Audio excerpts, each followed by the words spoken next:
আজকে আমি এই মাছগুলো দিয়ে একটি সুন্দর রেসিপি তৈরি করে দেখাবো। ম্যাঙ্গলোরের মাছ এইগুলি। মাছগুলো আগে কেটে ধুয়ে নিই। মাছগুলো হলুদ নুন দিয়ে মাখার পরে গরম তেলের মধ্যে মাছগুলো দিয়ে দিলাম ভাজার জন্য।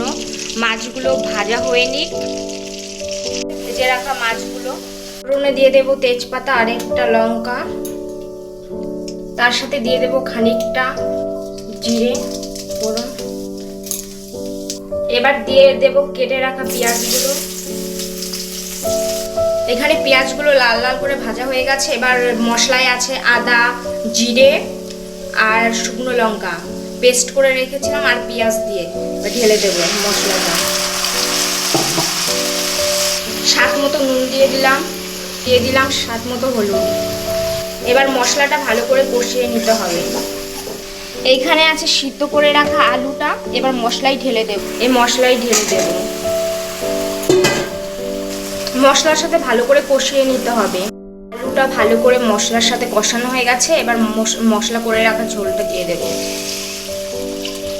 এবার ভালো করে ঝোলটা ফুটে গেছে, আলুগুলো সিদ্ধ হয়ে গেছে। এবার মাছগুলো দিয়ে দেব।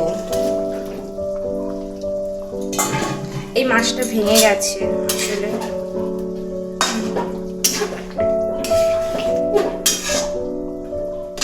তরকারিতে কেটে রাখা ধনেপাতাগুলো দিয়ে দেব। তার মধ্যে দিয়ে দেব গরম মশলাটা।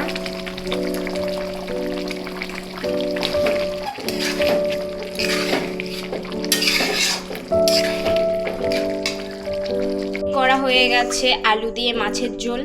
ভিডিওটা ভালো লাগলে অবশ্যই লাইক, কমেন্ট, শেয়ার করে দেবে।